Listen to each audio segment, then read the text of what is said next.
আসসালামু আলাইকুম। শিক্ষার্থীরা কেমন আছো? আশা করি যে যেখানে আছো ভালো আছো। তোমাদের মধ্যে অনেকেই আছো যারা আমার আগের ভিডিও ক্লিপগুলো দেখেছো, আমার লেকচারগুলো, এবং সেখান থেকে আমাকে কিছু শিক্ষার্থীরা প্রশ্ন করেছো। আমার খুবই ভালো লেগেছে। তোমাদের প্রশ্নগুলোকে নিয়ে আমি উত্তর দিব আমার লেকচারের আজকে একদম শেষে।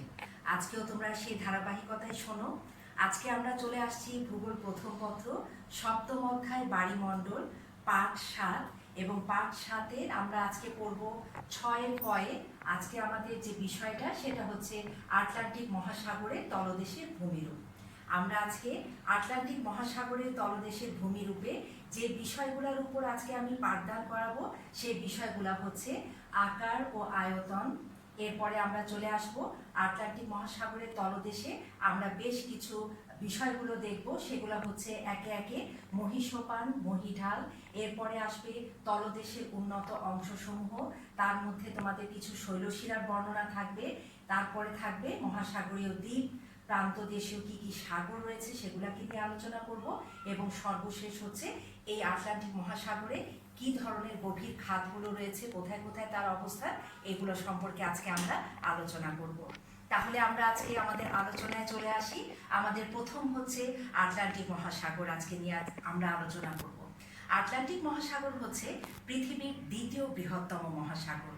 একটুখানি আজকের লেকচারটাকে খেয়াল করে শুনবে, তাহলে তোমরা একটু বুঝতে পারবে কিছু কিছু বিষয়গুলো কি। আটলান্টিক মহাসাগর দ্বিতীয় বৃহত্তম মহাসাগর। আর কতদিন তোমাদেরকে বলেছিলাম প্রশান্ত মহাসাগর পৃথিবীর বৃহত্তম মহাসাগর। এবার আজকে আমরা আটলান্টিক মহাসাগরের একটু আয়তনটা দেখি। আটলান্টিক মহাসাগরের আয়তন হচ্ছে 8,65,00,000 বর্গ কিলোমিটার। এদিকে যদি আমরা প্রশান্ত মহাসাগরের আয়তনটা দেখি, প্রশান্ত মহাসাগরের আয়তন হচ্ছে 16,62,00,000 বর্গ কিলোমিটার। স্বাভাবিকভাবেই বোঝা যাচ্ছে যে আটলান্টিক মহাসাগর প্রশান্ত মহাসাগরের একেবারেই অর্ধেক। আমরা এই যে আটলান্টিক মহাসাগর দেখতে পাচ্ছি একটা মানচিত্রে, এই আটলান্টিক মহাসাগর হচ্ছে আমাদের সমগ্র ভূভাগের, অর্থাৎ আমাদের সমগ্র ভূভাগ বলতে এখানে বোঝানো হয়েছে আমাদের যে স্থলভাগ এবং জলভাগ রয়েছে, সেই স্থলভাগ এবং জলভাগকে নিয়ে 16% নিয়ে হচ্ছে আমাদের এই আটলান্টিক মহাসাগর।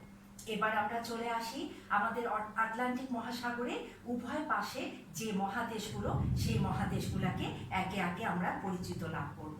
তাহলে আমরা মহাদেশগুলোতে চলে আসি, আমাদের দ্বিতীয় স্লাইডে যাই, তাহলে দেখব আমরা দেখতে পাচ্ছি এই যে আমাদের আটলান্টিক মহাসাগর, এই আটলান্টিক মহাসাগরের পূর্ব পাশে রয়েছে ইউরোপ মহাদেশ এবং আফ্রিকা মহাদেশ। আমরা কিন্তু প্রশান্ত মহাসাগরের ক্ষেত্রে এই ইউরোপ এবং আফ্রিকাকে কিন্তু আমরা পাইনি। হ্যাঁ, সেখানে আমরা পেয়েছি এশিয়া মহাদেশ, ওশেনিয়া মহাদেশ এবং অ্যান্টার্কটিকা মহাদেশ। এবার আমরা আটলান্টিক মহাসাগরের পূর্ব উপকূল যেমন দেখলাম, এবার আমরা পুরো আটলান্টিক মহাসাগরের পশ্চিম উপকূল দেখি। আটলান্টিক মহাসাগরের পশ্চিম উপকূলে রয়েছে উত্তর আমেরিকা, দক্ষিণ আমেরিকা। হ্যাঁ শিক্ষার্থীরা, আমরা প্রশান্ত মহাসাগরে কিন্তু এই দুই মহাদেশ অর্থাৎ উত্তর এবং দক্ষিণ আমেরিকা পেয়েছিলাম, তবে সেটা ছিল কিন্তু প্রশান্ত মহাসাগরের পূর্ব উপকূলে। আর এই উত্তর আমেরিকা এবং দক্ষিণ আমেরিকা আজ আমরা দেখছি আটলান্টিক মহাসাগরের পশ্চিম উপকূলে। এবার আমরা একটুখানি চলে যাই, আমরা এই আটলান্টিক মহাসাগর যেটাকে দেখছি এবং এর উভয় তীরে যে মহাদেশগুলোকে দেখছি, উভয় পাশে যে মহাদেশগুলোকে দেখছি, এই মহাদেশের যদি আমরা তীরবর্তী স্থানগুলোকে দেখি, তাহলে দেখা যাবে গোটা আটলান্টিক মহাসাগরটা দেখতে অ্যালফাবেট এস অক্ষরের মতো। আমি একটু আগের চিত্রে আসতে চাচ্ছি, সেক্ষেত্রে তোমরা আগের চিত্রটা থেকে একদম স্পষ্টত বুঝতে পারবে। আমি একটু জুম করে দেখানোর চেষ্টা করছি, তোমরা একটু লক্ষ্য করো, তাহলেই দেখতে পারবে আটলান্টিক মহাসাগরের শেপটা ইংরেজি অ্যালফাবেট এস অক্ষরের মতো। আমি কয়েক সেকেন্ড একটু অপেক্ষা করছি, তোমরা একটু ভালো মতো খেয়াল করো। দেখো, দেখলেই দেখবে এটা একটা এস আকৃতির। আচ্ছা, এর ক্ষেত্রে যদি আমরা প্রশান্ত মহাসাগরের কথা বলি, প্রশান্ত মহাসাগরকে কিন্তু আমরা দেখেছিলাম ট্রায়াঙ্গেল শেপ বা ত্রিভুজ আকৃতির, আর আটলান্টিক মহাসাগরকে দেখছি এস আকৃতির। আবার আমরা চলে যাই আমাদের মূল আটলান্টিক মহাসাগরের দিকে। এই সেই আটলান্টিক মহাসাগর, যেটা এখানে তোমাদের কাছে কতটুকু স্পষ্ট হচ্ছে জানি না, তবে আগের চিত্রে তোমরা স্পষ্টতই বুঝতে পেরেছো আটলান্টিক মহাসাগরে একেবারেই দেখতে কিন্তু ইংরেজি এস অক্ষরের মতো।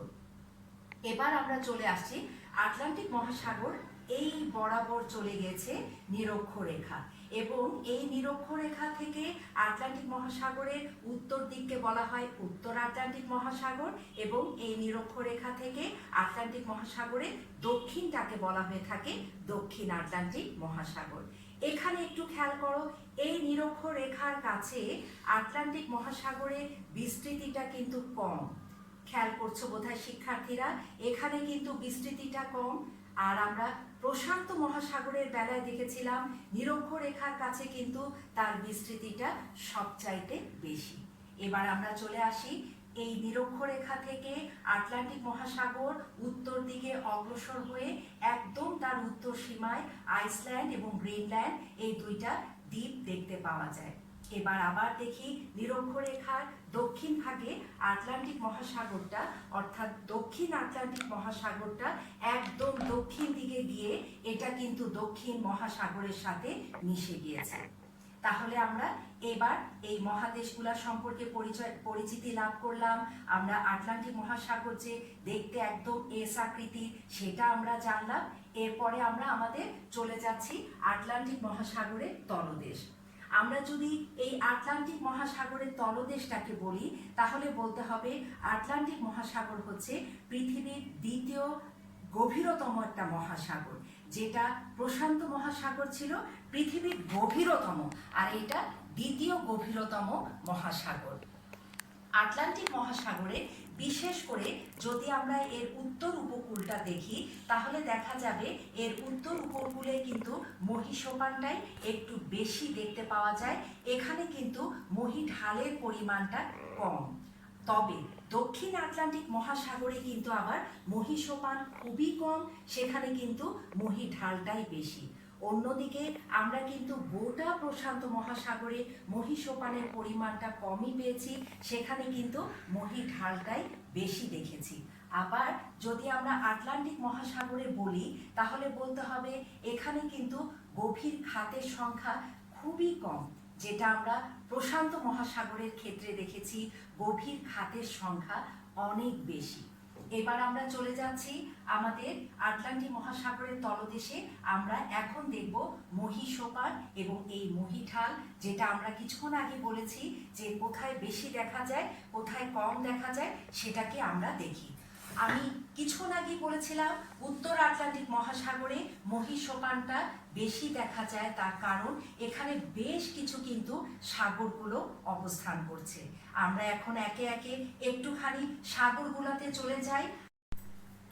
আটলান্টিক মহাসাগরের পূর্ব উপকূলে আমরা যদি সাগরগুলাকে দেখি তাহলে প্রথমেই দেখতে হবে এখানটাতে রয়েছে উত্তর সাগর, এরপরে রয়েছে তোমার বোথনিয়া উপসাগর, বাল্টিক সাগর, বিস্কে উপসাগর। এই যে সাগরগুলো আমরা পূর্ব উপকূলে দেখলাম, পশ্চিম উপকূলে যদি যাই তাহলে পশ্চিম উপকূলে রয়েছে বেফিন উপসাগর, হারসান উপসাগর। এখন যে সাগরগুলোর নামগুলো বললাম এই সমস্ত সাগরগুলোর গভীরতা হচ্ছে 180 মিটারেরও কিছুটা কম। এছাড়াও যদি আমরা দেখি আটলান্টিক মহাসাগরের আবারও পূর্ব উপকূলে এখানটাতে দেখতে পারবা মেডিটেরিয়ান সি, যেটাকে বলা হচ্ছে ভূমধ্য সাগর, এবং পশ্চিম উপকূলে রয়েছে মেক্সিকো উপসাগর। আশা করি দেখতে পাচ্ছ এই সমস্ত উপসাগরের গভীরতা আবার 3750 মিটারের মতো, এবং এই সমস্ত জায়গাগুলোতেই কিন্তু মহীসোপানটা কিছুটা বিস্তৃত, আর মহীঢালটা এই কারণে উত্তর মহাসাগরে কিছুটা কম। দক্ষিণ আটলান্টিক মহাসাগরে যদি চলে আসি তাহলে এই যে আফ্রিকার পশ্চিম উপকূল, দক্ষিণ আমেরিকার পূর্ব উপকূল যেটা দেখতে পাচ্ছি, এদিকে কিন্তু কোনো সাগরের অবস্থান নাই, যার কারণে দক্ষিণ আমেরিকার পূর্ব উপকূলের পরেই কিন্তু মহীঢালটা দেখতে পাওয়া যায়। আবার আফ্রিকার পশ্চিম উপকূলেই কিন্তু মহীঢাল দেখতে পাওয়া যায়। এখানে কিন্তু মহীসোপান নাই বললেই চলে, তার মানে আমাদের স্থলভাগটা এই তীরবর্তী থেকে একেবারে গভীর সমুদ্রে নিমজ্জিত হতে দেখতে পাওয়া যায়। এরপরে আমরা চলে আসি আমাদের যেটা পরবর্তী পয়েন্ট, সেটা হচ্ছে আটলান্টিক মহাসাগরে আমরা এখন শৈলশিরাটাকে দেখব। আমরা আমাদের মূল ম্যাপটাতে একটুখানি চলে আসি, তাহলে দেখা যাচ্ছে এই আটলান্টিক মহাসাগরে ঠিক মধ্যভাগ দিয়ে একটা শৈলশিরা চলে গিয়েছে, এবং শৈলশিরাটা কি? উচ্চভূমি। এই শৈলশিরাটা দেখতেও কিন্তু ঠিক ইংরেজি অ্যালফাবেট যেটা এস আকৃতির মতো। আর এই শৈলশিরাটা নিরক্ষরেখা বরাবর দুটো ভাগে বিভক্ত। উত্তরের যে শৈলশিরাটা, এটাকে বলা হয়ে থাকে ডলফিন শৈলশিরা, এবং দক্ষিণের যে শৈলশিরা, এটাকে বলা হয়ে থাকে চ্যালেঞ্জার শৈলশিরা। এবার একটুখানি খেয়াল করো, ডলফিন যে শৈলশিরাটা, এটা উত্তর দিকে চলে গেছে, এবং এইখানটাতে রয়েছে ব্রিটিশ দ্বীপপুঞ্জ, এবং তার পূর্ব উপকূলে রয়েছে নিউফাউন্ডল্যান্ড। ঠিক এই জায়গাটাতে এই ডলফিন শৈলশিরাটা আবার এতটা বিস্তৃতি লাভ করেছে, এবং যেমন তার উচ্চতা, খেয়াল করো, যেমন তার উচ্চতা তেমনি কিন্তু উপরিভাগটাও কিন্তু অনেক দূর পর্যন্ত বিস্তৃত। বলো তো তাহলে এটা কিরকম ধরনের ভূভাগ গড়ে উঠেছে? হ্যাঁ, অনেকটাই শিক্ষার্থীরা গেস করতে পেরেছো, একটা মালভূমি এখানে গড়ে উঠেছে। অর্থাৎ এই শৈলশিরাটা উত্তর ভাগে গিয়ে এতটাই উঁচু হয়েছে, এতটাই তার আবার উপরিভাগ বিস্তৃত হয়েছে যে এখানটাতে একটা মালভূমি গড়ে উঠেছে, যেই মালভূমিটার নাম টেলিগ্রাফ মালভূমি। এবার আমরা আরেকটু উত্তর দিকে যাই, তাহলে দেখতে পারবে এখানে রয়েছে আইসল্যান্ড দ্বীপ, এখানে রয়েছে গ্রিনল্যান্ড দ্বীপ। এই আইসল্যান্ড এবং গ্রিনল্যান্ডের আবার মাঝখানে আরেকটা শৈলশিরা দেখতে পাওয়া যায়, যার নাম হচ্ছে গ্রিনল্যান্ড শৈলশিরা। এবার আমরা আবারও এখানে আসি, এখানে রয়েছে গ্রিনল্যান্ড, এবং এখানটাতে রয়েছে বেফিন দ্বীপপুঞ্জ। এই গ্রিনল্যান্ড এবং বেফিন দ্বীপপুঞ্জের মাঝখানেও কিন্তু শৈলশিরা দেখতে পাওয়া যায়, যাকে বলা হয়ে থাকে বেফিন গ্রিনল্যান্ড শৈলশিরা। তাহলে আমরা দেখতে পেলাম উত্তর ভাগে কিন্তু বেশ কিছু শৈলশিরা দেখতে পাওয়া যায়। এবার আমরা বলি, তাহলে কি আটলান্টিক মহাসাগরের দক্ষিণ দিকে কোনোই শৈলশিরা নাই? না, তাও আছে। আমরা দক্ষিণ ভাগে যে চ্যালেঞ্জার শৈলশিরাটা দেখছি, এই চ্যালেঞ্জার শৈলশিরাটার ঠিক প্রায় দক্ষিণ দিকে রয়েছে একটা দ্বীপ, যে দ্বীপটার নাম হচ্ছে ট্রিস্তান দা কুনহা। দ্বীপটার নাম ট্রিস্তান দা কুনহা। এই ট্রিস্তান দা কুনহা দ্বীপের ঠিক পূর্ব দিয়ে আরেকটা শৈলশিরা গিয়েছে। দেখো, একটা সাদা অংশের মতো দেখতে পাচ্ছ কিনা, খেয়াল করো তোমরা। এই সাদা অংশটা হচ্ছে শৈলশিরা। ট্রিস্তান দা কুনহা দ্বীপ থেকে সেটা পূর্ব দিকে একেবারে আফ্রিকার পশ্চিম উপকূল পর্যন্ত চলে গিয়েছে। এই শৈলশিরাটার নাম হচ্ছে রায়ো গ্র্যান্ড ওয়ালভিস শৈলশিরা। এই শৈলশিরাটার নাম হচ্ছে ওয়ালভিস শৈলশিরা। এবং আবার ট্রিস্তান দা কুনহা দ্বীপটা থেকে পশ্চিম দিকেও কিন্তু শৈলশিরা গিয়েছে, তবে পূর্ব দিকের শৈলশিরাটা যেমন একেবারে স্ট্রেট ভাবে চলে গিয়েছে, পশ্চিম দিকেরটা কিন্তু সেভাবে নয়, সেটা কিন্তু একটু বিচ্ছিন্নভাবে গিয়েছে শৈলশিরাটা, এবং এইটার নাম হচ্ছে রায়ো গ্র্যান্ড শৈলশিরা। তাহলে ট্রিস্তান দা কুনহার পূর্ব দিকেরটা হচ্ছে ওয়ালভিস, এবং পশ্চিম দিকেরটা হচ্ছে রায়ো গ্র্যান্ড শৈলশিরা। তাহলে আমরা এই শৈলশিরাগুলোকে দেখলাম। এবার শৈলশিরার পরে আমরা চলে আসছি মহাসাগরীয় দ্বীপগুলা। আমরা যদি মহাসাগরীয় দ্বীপগুলা দেখি, তাহলে আমরা কিছুক্ষণ স্টার্টের সময় তোমাদের দুটো দ্বীপ নিয়ে একটুখানি কথা বলেছি, তারপরও এখন আমরা এই দ্বীপটাকে চলে আসি, কোথায় কোথায় এই দ্বীপগুলো দেখতে পাওয়া যায়। প্রথমেই তোমরা দেখো, একেবারেই আটলান্টিক মহাসাগরের উত্তর ভাগে চলে গিয়েছে আইসল্যান্ড, এবং রয়েছে গ্রিনল্যান্ড, এই দুইটা দ্বীপ। এছাড়াও এখানে যে দেখতে পাচ্ছ ব্রিটিশ দ্বীপপুঞ্জ, এই ব্রিটিশ দ্বীপপুঞ্জের উত্তর ভাগ এবং গ্রিনল্যান্ডের পূর্ব এবং পশ্চিমকে কেন্দ্র করেও অনেকগুলা কিন্তু দ্বীপ এবং দ্বীপপুঞ্জ দেখতে পাওয়া যায়।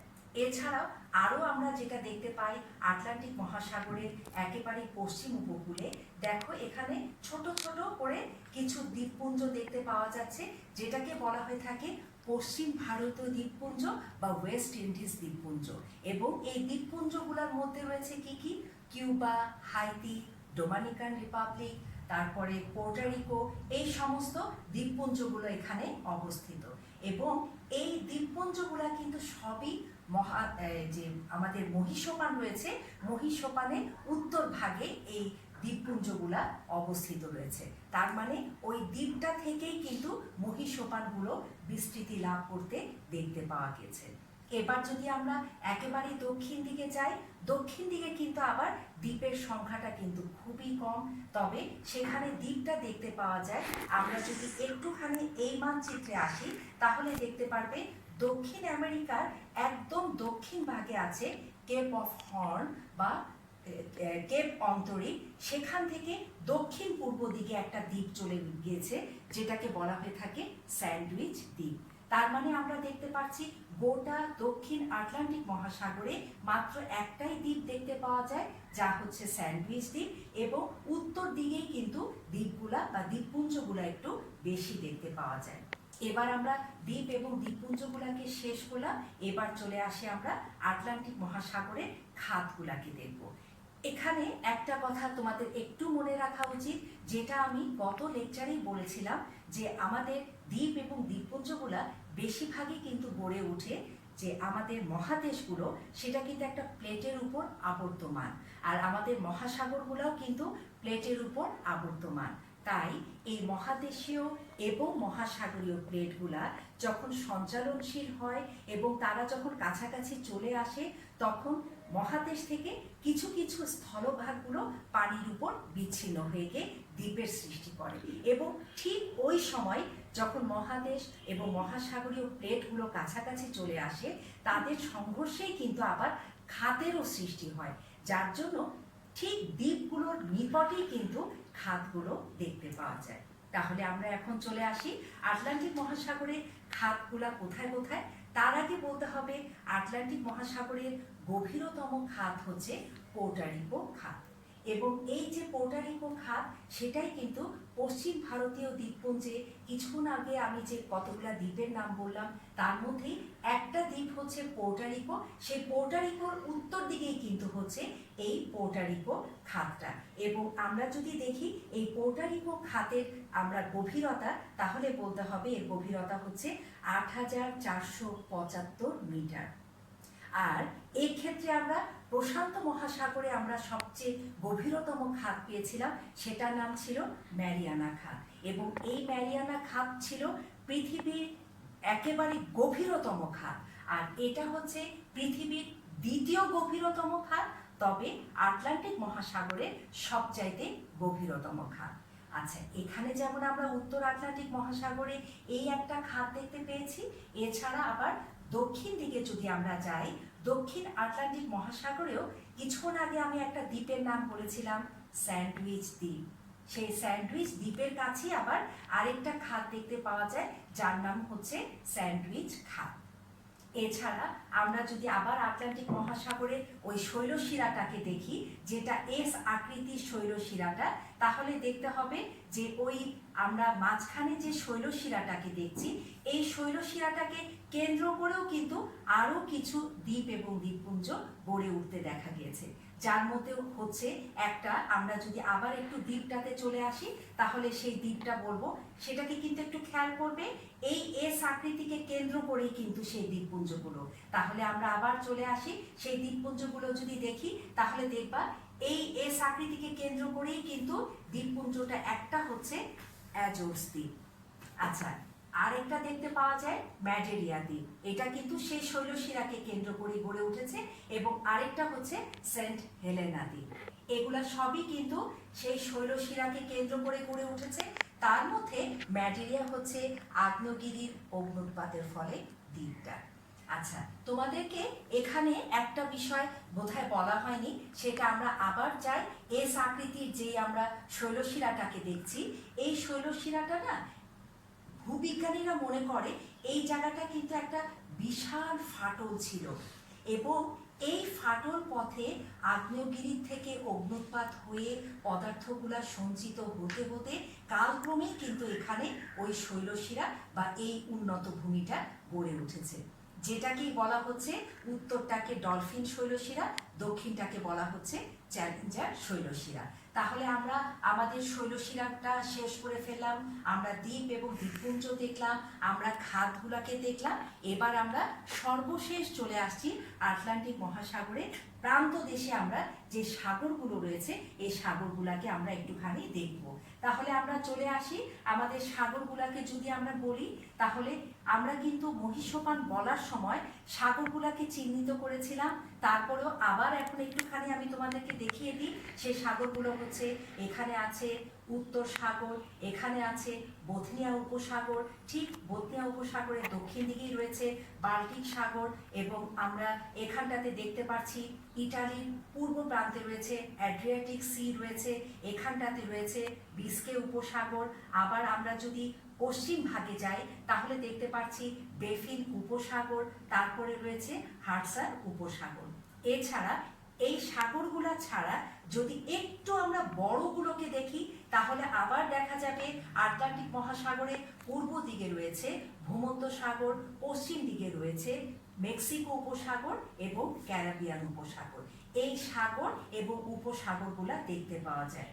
হ্যাঁ, এখানে মজার বিষয় হচ্ছে সবটাই কিন্তু আমরা দেখতে পাচ্ছি উত্তর আটলান্টিকে, এবং আমরা ফার্স্টেও বলেছিলাম, শেষেও এসে বলছি, দক্ষিণ আটলান্টিক মহাসাগরে কিন্তু এই ধরনের সাগরগুলো তেমন একটা দেখতে পাওয়া যায় না।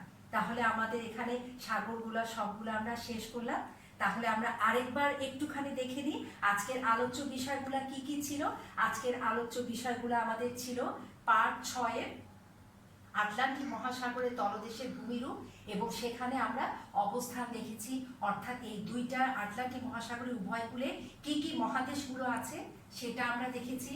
এর আয়তন আমরা দেখেছি, এর আকারটা বলেছি এস আকৃতি। তারপরে আমরা বলেছি এর তলদেশ সবচেয়ে গভীরতম, এখানে খাতের সংখ্যাটা খুবই কম, অর্থাৎ প্রশান্ত মহাসাগরের তুলনায় এখানে খাতের সংখ্যাটা কম। এখানে মহীসোপানটা উত্তর দিকে বেশি দেখতে পাওয়া যায়, দক্ষিণ দিকে আবার মহীর ঢালটা বেশি দেখতে পাওয়া যায়। এরপরে আমরা যেটা বলেছি, আমরা বলেছিলাম তলদেশের উন্নত অংশ, তার মধ্যে আমরা শৈলশিরা নিয়ে আজকে আলোচনা করেছি যে এস আকৃতির শৈলশিরা দেখতে পাওয়া যায়, এবং এটাকে আবার এই নিরক্ষরেখা বরাবর দুই ভাগে ভাগ করা হয়েছে। এটার উত্তরটার নাম ডলফিন, দক্ষিণেরটার নাম চ্যালেঞ্জার। উত্তরেরটা আবার উত্তর দিকে গিয়ে বিস্তৃত হয়ে একটা মালভূমি হয়েছে যার নাম টেলিগ্রাফ মালভূমি। আবার তারও উত্তর দিকে দেখতে পাওয়া যায় আরও দুইটা শৈলশিরা, একটা হচ্ছে গ্রিনল্যান্ড আর একটা হচ্ছে বেফিন গ্রিনল্যান্ড শৈলশিরা। আর আমরা এরপরে শৈলশিরাগুলো দেখেছি। শৈলশিরার পরে আমরা চলে এসেছি আমাদের দ্বীপ এবং দ্বীপপুঞ্জগুলো। সেখানে আমরা বলেছি কিভাবে আমরা জানি মূলত দ্বীপগুলা গড়ে ওঠে, এবং সেটাও আমরা দেখেছি বেশিরভাগ দ্বীপ এবং দ্বীপপুঞ্জগুলাই কিন্তু সমস্ত উত্তর দিকে, আর দক্ষিণ দিকে একটাই দেখেছি যেটা হচ্ছে স্যান্ডউইচ দ্বীপটা আমরা দেখেছিলাম। তারপরে আমরা বলেছি খাত, আমরা এটাও বলেছি যে খাতগুলা কিন্তু দ্বীপের সাথেই কিন্তু গড়ে ওঠে, কেন সেটা কিন্তু বলেছি, এবং খাতগুলাও সেই দ্বীপের পাশে পাশে কোথায় কোথায় আছে সেগুলাকে কিন্তু আমরা বলেছি। এবং সর্বশেষে আমরা সাগরগুলাকে বলেছিলাম যে সাগরগুলা কোথায় কোথায়, এবং সেটাও আমরা দেখেছি আমাদের উত্তর আটলান্টিক মহাসাগরেই কিন্তু সাগরগুলা সবচাইতে বেশি দেখতে পাওয়া যায়। দক্ষিণ আটলান্টিক মহাসাগরে সাগরগুলা তেমন একটা নাই বললেই চলে। আজকে আমাদের লেসন এখানে শেষ হয়ে গেল। লেসন শেষ করার পর আমার একজন খুবই প্রিয় শিক্ষার্থী, সে আমাকে একটা প্রশ্ন করেছে। প্রশ্নটা ছিল, আমাকে যেটা করেছে, প্রশান্ত মহাসাগরের বেরিং প্রণালীর মাধ্যমে উত্তর মহাসাগরের সাথে যুক্ত আছে। ও বেরিং প্রণালীটা উত্তর মহাসাগরের সাথে যুক্ত আছে, এখানে বেরিং মানে কি? আচ্ছা, তোমাকে একটুখানি বলে দিই, সেটা হচ্ছে বেরিং একটা সাগরের নাম। হ্যাঁ, আমরা দেখে নিই তাহলে কোথায়। এই সেই বেরিং সাগর, যে সাগরটা কিন্তু একেবারে উত্তর দিকে উত্তর মহাসাগরের সাথে মিশে গেছে। এখানে আসলে তোমার প্রশ্নটা বেরিংটা কি না হয়ে যদি তুমি জানতে চাইতে প্রণালী বলতে কি জিনিসটাকে বোঝায়, তাহলে বোধহয় একটু বেশি ভালো হতো। তাহলে আমি আজকে সেটাই চলে আসি। বেরিং একটা নাম, এ আর কিছুই না। প্রণালীটা কি, এটাই আমাদের আসলে মূল জানার বিষয়। প্রণালী হচ্ছে যখন দুটো স্থলভাগ কোনো জলভাগ দ্বারা বিচ্ছিন্ন হয় তখন তাকে বলা হয়ে থাকে প্রণালী। দেখো এখানে আমরা দেখতে পাচ্ছি এখানটাতে রয়েছে রাশিয়ার অংশ, অর্থাৎ এই যে বেরিং আমরা দেখতে পাচ্ছি, বেরিং এর পশ্চিম দিকে রয়েছে রাশিয়া এবং পূর্ব দিকে আমরা দেখতে পাচ্ছি কিন্তু আমেরিকাটা অংশ। অর্থাৎ এই যে পূর্ব উপকূলে তাহলে বললাম আমেরিকা আর পশ্চিম উপকূলে রাশিয়া, এই দুই ভূখণ্ডকে বিভক্ত করেছে কিন্তু এই বেরিং সাগরটা, এবং সেই কারণে এটাকে বলা হচ্ছে স্ট্রেইট, অর্থাৎ সাগরটা একদম স্ট্রেইট ভাবে চলে গেছে এবং দুই স্থলভাগে বিভক্ত করেছে। এরকম কিন্তু আমাদের পৃথিবীতে আরও কিন্তু এরকম প্রণালী দেখতে পাওয়া যায়। তার মধ্যে আছে বসফরাস প্রণালী, এছাড়া আছে জিব্রাল্টার প্রণালী, আছে তোমার পপ প্রণালী। যদি পপ প্রণালীও দেখো সেখানেও দেখবে সেটা শ্রীলঙ্কাকে ভারত থেকে বিচ্ছিন্ন করেছে। আবার এখানেও দেখো জিব্রাল্টার প্রণালী, এই যে দুইটা ভূখণ্ডকে পৃথক করেছে এই জিব্রাল্টার প্রণালী। দেখেছো এখানে সাগরটা চলে গেছে যে দুটা ভূখণ্ড বিভক্ত হয়েছে, এখানেও দুটো স্থলভাগ বা দুটো ভূখণ্ড বিভক্ত হয়েছে এই সাগরটার দ্বারা। এটাকে বলা হয়ে থাকে প্রণালী। তাহলে আজকে আমরা আমাদের লেসনটা এখানে শেষ করলাম। এরপরে তোমাদেরকে একটুখানি বলে দিই যে আজকে যেটা বিষয়টা তোমরা একটুখানি একটা খাতার মধ্যে প্রথমে আটলান্টিক মহাসাগরে চিত্রটাকে অঙ্কন করবে। চিত্রটা অঙ্কন করে এর দুপাশে কিন্তু দ্বীপ দ্বীপপুঞ্জ নিজেরাই শনাক্ত করে নাও, তারপরে খাতগুলোকে শনাক্ত করে নাও, সাগরগুলোকে শনাক্ত করো। তিনটা আলাদা পেজে এগুলা করো, দেখবে তোমাদের সবগুলা কিন্তু খুব ভালোভাবে মুখস্থ হয়ে যাবে। কোথায় কোনটা কিভাবে একটুও তোমাদের বেগ পেতে হবে না। আর এইটা তোমাদের একটা ছোট্ট অ্যাসাইনমেন্ট হিসাবেও থাকলো। তাহলে যে জিনিসগুলা বললাম যে আটলান্টিক মহাসাগরকে অঙ্কন করে তারপরে এর উভয় তীরে দ্বীপ দ্বীপপুঞ্জগুলোকে দেখাবে, সাগরগুলোকে দেখাবে এবং খাতগুলাকে দেখাবে, অর্থাৎ আমাদের সমুদ্রের খাতগুলা কোথায় আছে এটা তোমরা দেখাবে। আর তোমাদের আরেকটা লেসন আমি নিব, নেওয়ার পর আসলে আমি পুরাটা সম্পর্কে একটু বলে দিব কি ধরনের তোমাদের সৃজনশীল প্রশ্ন থাকবে আমাদের আজকের এই পুরো অধ্যায়টার উপর। ছাত্রছাত্রীরা যে যেখানে আছো ভালো থাকো, নিরাপদে থাকো, সবাইকে আল্লাহ হাফেজ।